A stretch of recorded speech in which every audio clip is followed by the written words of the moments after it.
आज की पावन वेला, क्योंकि कहते हैं संजोलो दीप थाली में यहाँ भगवान आए हैं, संजोलो दीप थाली में यहाँ भगवान आए हैं। पुजारिन की तपस्या से किचे भगवान आए हैं, पुजारिन की तपस्या से किचे भगवान आए हैं। भगवान को हमने विराजमान कराया। और जीवन में दो ही चीजों पर हम जीते हैं। हम रोज पढ़ते हैं, भोगे जो भोग पहले उनका ना होवे सुमरण, मैं राज संपदा या पदेंद्र का ना चाहो। लेकिन हमारी जिंदगी की गाड़ी दो चीजों पर चलती है, एक स्मृतियों पर और एक उम्मीदों पर। बड़ी सुंदर बात किसी ने कही है कि स्मृतियां रखना तो पुण्य की रखना, और भावना भावो तो परमात्मा बनने की भावना भाना। बाकी सब भावनाएं बेकार हैं, क्योंकि कहते हैं इस धरा का इस धरा पर सब धरा रह जाएगा, और ये अवसर खो दिया तो बाद में पछताएगा। लेकिन हम स्मृतियों में क्या करते हैं? आप कभी बुजुर्गों से बात करना, वो कहेंगे हमारा जमाना ऐसा था। क्यों? क्योंकि अब आगे तो बुढ़ापा और मौत दिखती है, बड़ी हार लगती है। जिंदगी में हम हर जगह जीत जाते हैं, लेकिन ऐसी एक दुकान है जहां से हार लाते हैं, एक फूलों की दुकान है जहां से हार लाते हैं। हम भी जिंदगी में इसी ही दुकानों पर जाते हैं जहां से हार जाते हैं, जहां से हार जाते हैं। हर दुकानें एक दिन थका देती हैं। हम दौड़ते बहुत हैं, पहुंचते कुछ नहीं है, कहीं नहीं है। हम करते बहुत हैं, लेकिन पाते कुछ नहीं है। हम जिंदगी की बीज डाला था और मौत का फल पाते हैं। बीज डाला था, हमें निर्वाण का फल पाना था।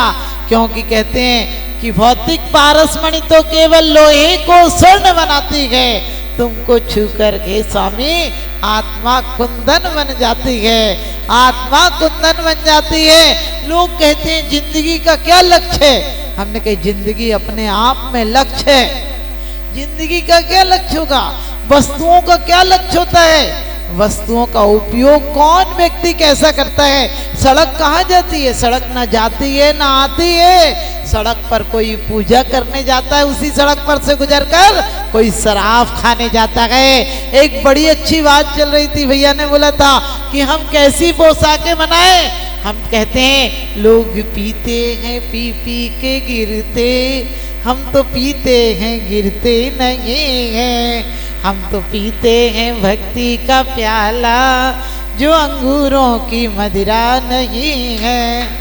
ध्यान रखना, लोग पीते हैं, पी पी के गिरते, हम तो पी कर भी गिरते नहीं हैं। हम तो वो मदिरा पीते हैं जो कि पी कर भी संभल जाते हैं। लोग गिरे भी चलना सीख जाते हैं, लड़खड़ाते लोग भी दौड़ना सीख जाते हैं। अणुव्रतों के द्वारा हम महाव्रत को पाते हैं। अणुबम्मों से जितनी भी बार पिए पर चालू की गई चढ़ाई है, बदले में उतने बार मनुष्य के धूल हाथ में आई है। यदि ऐसी निज शक्ति चेतन निज में जगा लेता, तू चंद्रलोक की क्या कहता, तू मुक्ति लोक भी पा लेता। तू चंद्रलोक की क्या कहता, तू मुक्ति लोक भी पा लेता।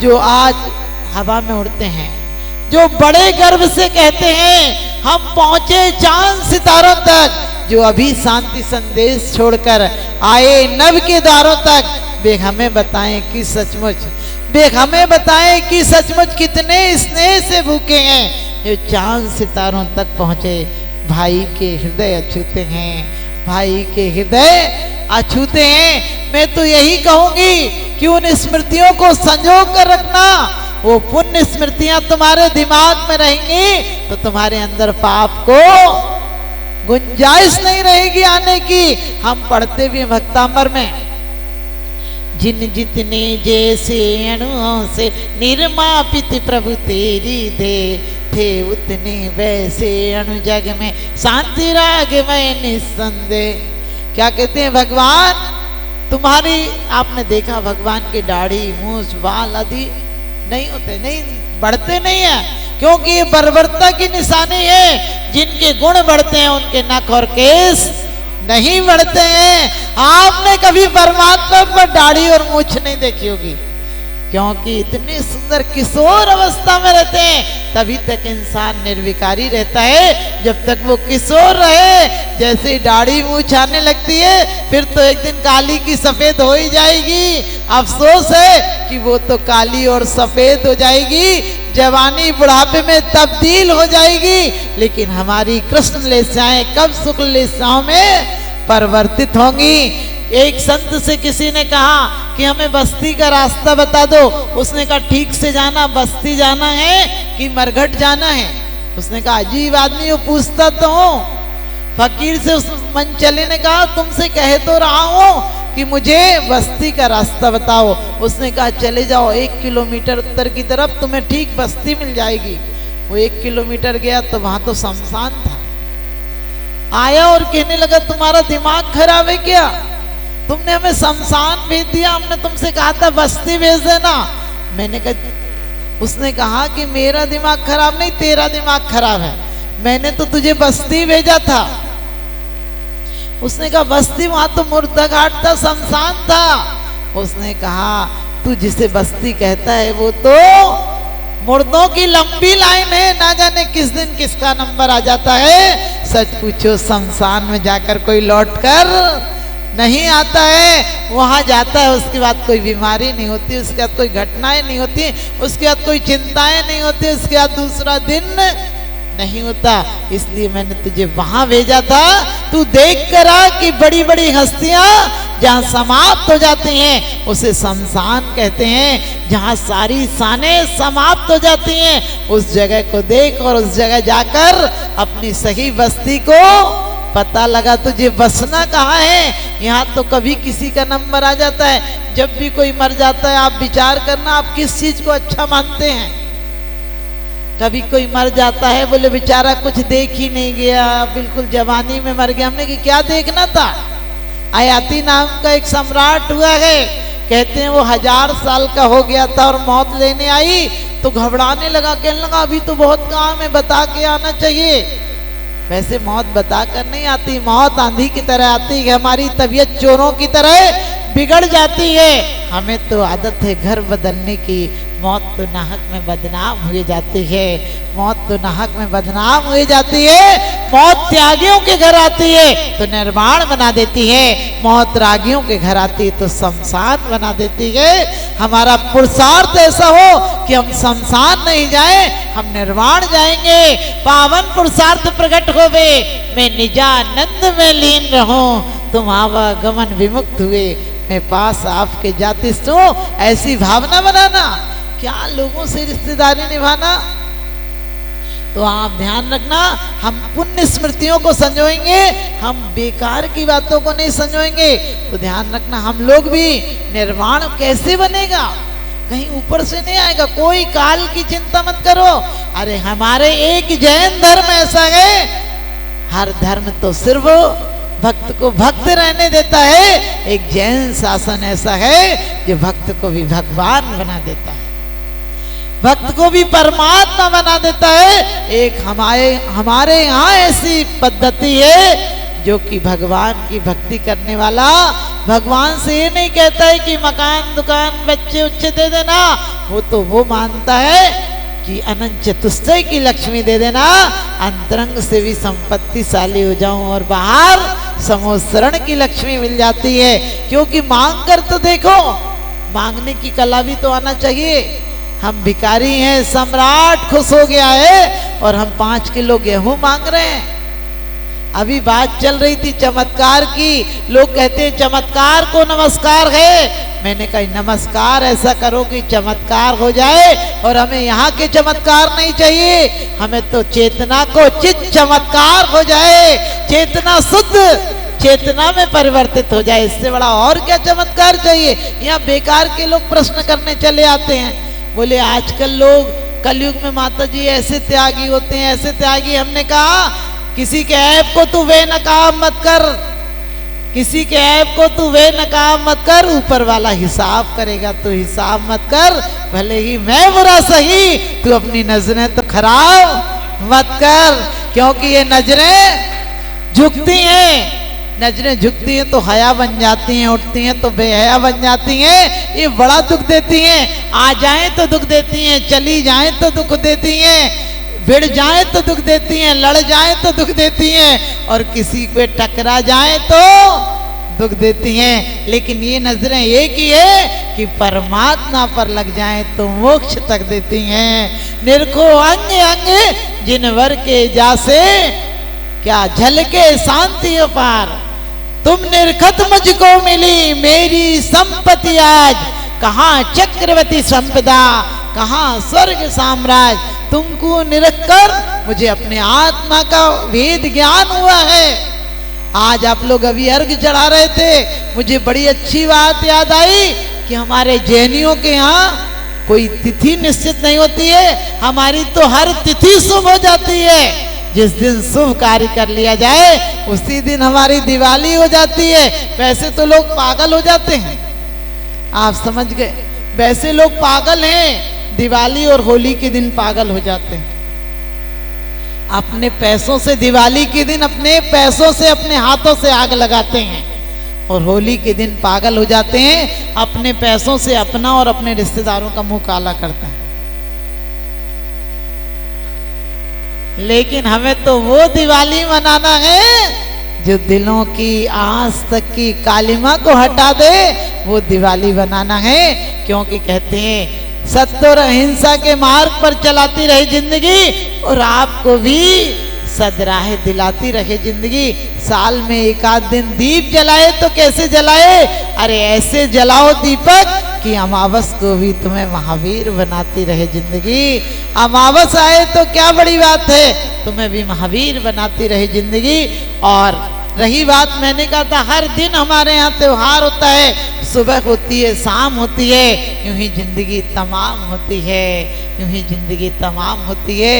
हम एकम को भी व्रत मान लेते हैं, पड़मा से हमारे 16 कारण 16 दिन तक चलते हैं। और दोज के दिन आपको पता है, दोज को भी हमारे तीर्थंकर कल्याण गए, और रोट तीज हो जाती है, चौथ हो जाती है, पंचमी होती है, 10 लक्षण लगते हैं, छठ होती है, चंदन षष्ठी होती है, मोक्ष सप्तमी होती है, अष्टमी का व्रत होता है, नवमी को तीर्थंकर के कल्याणक महावीर भगवान का कल्याणक है जन्म, हाँ, और 10वीं को सुगंध दशमी होती है, और 11 को भी व्रत होता है, 12 को हर दिन त्योहार होता है हमारे यहाँ। और हम परिपक्व पूर्ण शस्त्र और संपन्न लोग हैं, गरीबों के त्योहार खाने के होते हैं, हम अमीरों के त्योहार व्रत और उपवास के होते हैं। लोग कई बार कहते हैं कि व्रत क्यों करते हैं, हमने कहा जिनने खा कर देख लिया, जिन पर अपार है खाने के, उनके व्रत कैसे होते हैं, उपवास के होते हैं। पश्चिम आज पूरब के होड़ कर रहा है, समझ गए, पश्चिम पूरब की होड़ कर रहा है, यानी उनने खा लिया गए और हम लोग खा चुके। हम तो खाने वाले की बात ही नहीं करते हैं, हम तो हर दिन त्योहार मनाने की बात करते हैं। अभी आज बहुत अच्छी बात, आप लोगों ने पलना झुलाया, झुलाते रहना पलना, लेकिन स्वयं झूलना बंद कर देना। अभी तक राग और त्याग में झूलते हो, अब एक बार वीतराग में झूल कर देखो, क्योंकि अभी तक बहुत झूले हो। कब तक झूलते रहोगे, कब तक मन को बहलावा दिलाते रहोगे।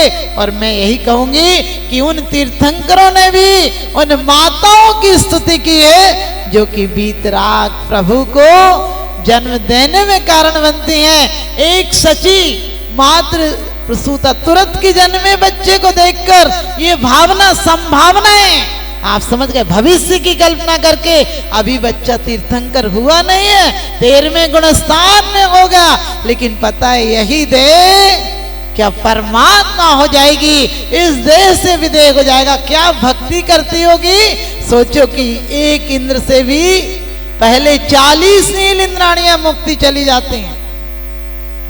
कभी भी औरतें कहती माता जी हम लोग तो कुछ कर ही नहीं सकते हैं। मैंने कहा माना मेरी पर्याय में मुक्ति तो नहीं है, यूं बैठ के चुप रह जाना युक्ति तो नहीं है, यूं बैठ के चुप रह जाना युक्ति तो नहीं है। आज एक एक महिला जो ज्यादा ही बूढ़े हो गए, उन्हें तो कोई उठा ही नहीं सकता है, क्योंकि कहते ताकत रुतबा ये मर्तबा कहाँ से आ गया। और कल तक तो कहता था बिस्तर से उठा जाता नहीं, आज दुनिया से उठ गया, ये ताकत कहाँ से आ गई। ऐसे दिन भी आएंगे जो उठ ही जाओगे, किसी को देखकर नहीं, अपना उल्लास जगाओ। लोग कहते पुण्य क्या गए, हमने कहा हर अच्छे काम में उल्लास से करो, तुम तो निपटाने जैसा करते हो। निपटाओ मत, स्वयं निपट जाओगे। हर दिन हर समय को समय सारमय बनाओ, और उसको बनाने के लिए मैं कहती हूँ नारी अच्छी होना चाहिए, नारी नाड़ी की तरह होना चाहिए। हमें उम्मीद थी कि नारी शिक्षित होगी तो दुनिया सुंदर हो जाएगी, माना कि बाहर से सुंदर हो गई, अंदर से उतनी कुरूप हो गई। हमारे दिल इतनी शिक्षा कभी नहीं बढ़ी थी जितनी शिक्षा अब बढ़ी है, लेकिन इतना विषाद भी किसी सदी में नहीं था जितना विषाद अब हो गया, क्योंकि अब हम बाहर से सुंदर हो गए। कहते हैं नारी एक मीठी सी मुस्कान है, बेटियां एक मीठी सी मुस्कान है, सच पूछो तो मेहमान है, और उसकी पहचान बनाने चली हैं जिस घर से अनजान है, जिस घर से अनजान है। तो मैं 2-3 सुझाव आप लोगों को जरूर कहूंगी, क्योंकि कहते हैं जिसकी जड़ खोखली होगी तो पौधा क्या खड़ा होगा, और खोट जब सोने में होगी तो कंगन क्या खड़ा होगा। पहले तमाम जिंदगी अपने से बड़ों के सामने महिलाएं बैठती नहीं थी, आज पहली नजर में आप समझ गए। जब बरमाला होती है तो ससुर ऐसे नाचता जैसे किराए का आदमी बुलाया हुआ, और वो महारानी ऐसे बैठती है जैसे सिंहासन पर महारानी बुला रखी हो। वो बूढ़ी थोड़ी ना, उससे कहो 1-1.5 घंटा खड़ी रहेगी, क्या फर्क पड़ता है। जब से हमारे से बड़े लोग नीचे नाच रहे हो तो वो कैसे खड़ी रहेगी। इतनी कहते हैं नई खूबी नए रंगत नए अरमान पैदा कर, इस खाक के पुतले में भगवान पैदा कर, इस खाक के पुतले में भगवान पैदा कर। अभी राजेंद्र भैया ने कपड़ों की बात कही थी, मैं कहती हूँ कपड़ों का उद्देश्य होना चाहिए, समझ गए।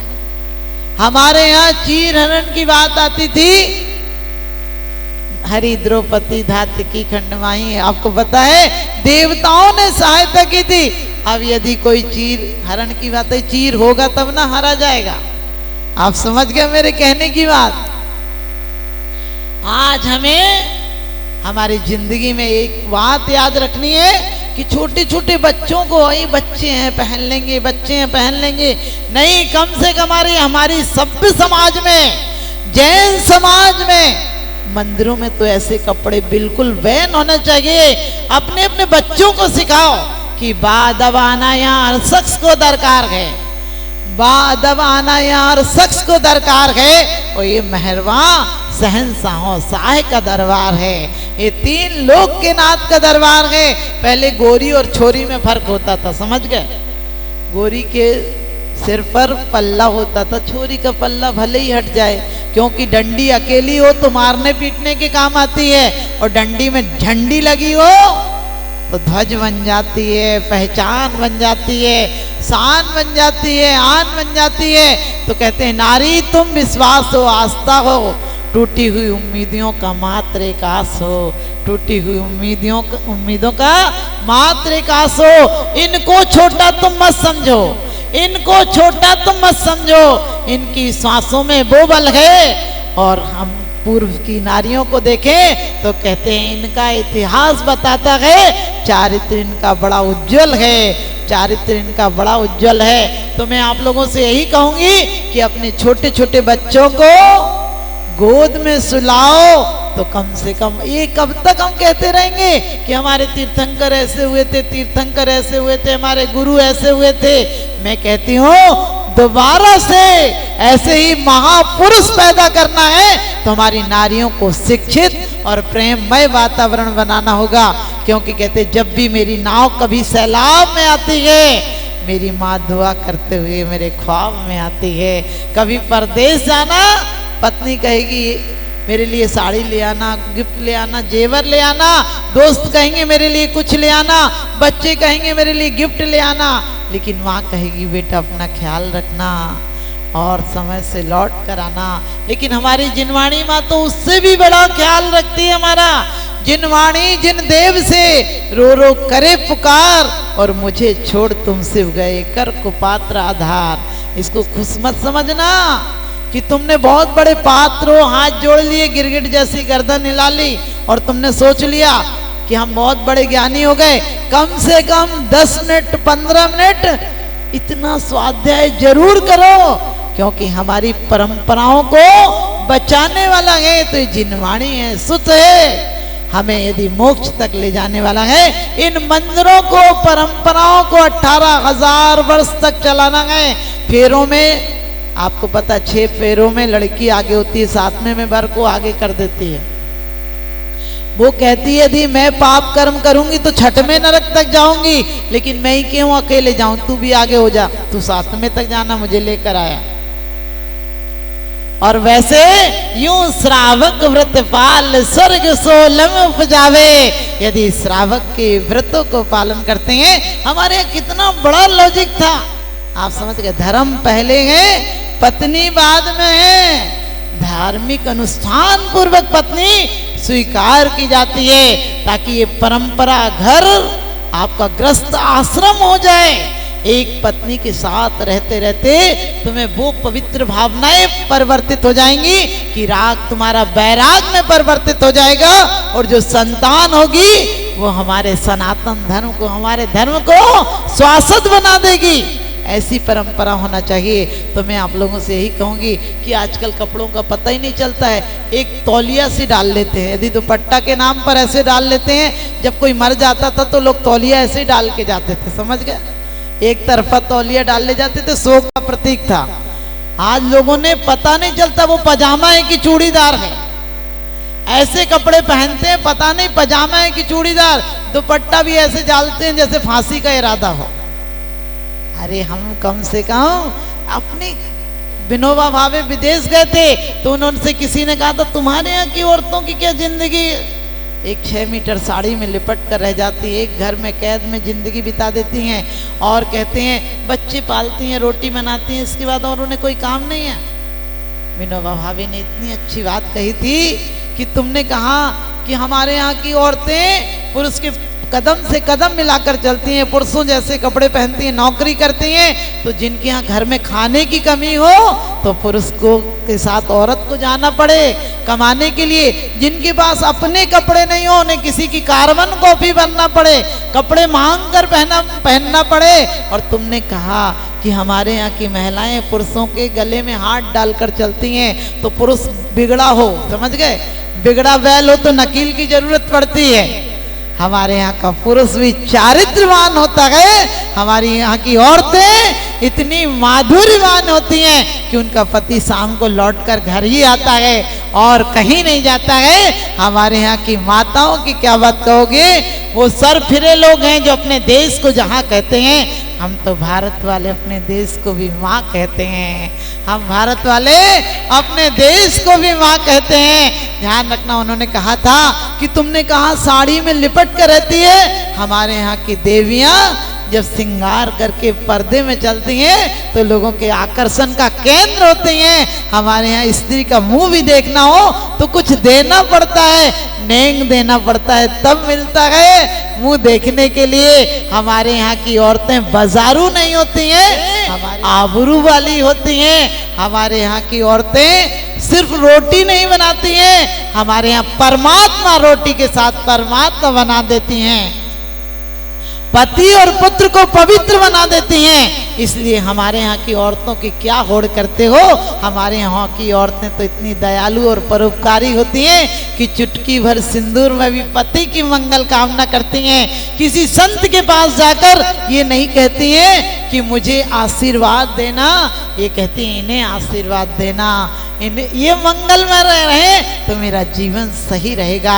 हमारे यहाँ की नारियों की क्या बात करते हो, हमारे यहाँ तीर्थंकरों ने जो शिक्षा पुरुषों को नहीं दी, आप समझ गए, ब्राह्मी और सुंदरी को दी। चंदन वाला बेड़ियों में रहकर परमात्मा आहार दान का ख्याल आता है, और तो आपको पता है राजुल बिन व्याही पति को पति मान लेती है तो छोड़ देती है। वो कहती है मत अंजन डारो प्यारी, मेरे सील को लागे गारी।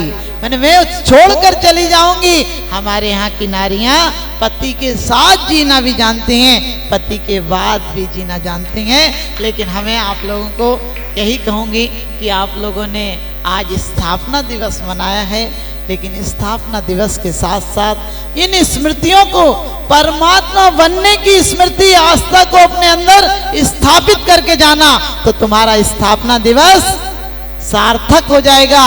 और आप लोगों के बीच में राजेंद्र भैया आए हैं। आपको पता होगा वास्तुकार तो बहुत सारे होते हैं, लेकिन संयम के साथ यदि कोई चीज की साधना की जाए तो वो सोने में सुगंध हो जाती है। हमारे जैन समाज की आन बान शान है। और अभी भैया ने कहा था कि हमारी कमला नगर की शान है, तो मैं यही कहूंगी कि ऐसी शान बनाना कि तुम्हारे लोग आदर्श माने कि कमला नगर जैसा मंदिर की सुंदर आराधना और भक्ति कहीं नहीं होती है। और वो आपको आज मौका मिला है, आप जिनेंद्र देव की आराधना आज बहुत हर्ष उल्लास से करना आज दिवाली से कम नहीं है, क्योंकि जिन देव की दर्शन तो देव भी करते हैं। और रही बात आप लोगों को, यदि अब भी नहीं चेते तो मिट जाएंगे दुनिया से।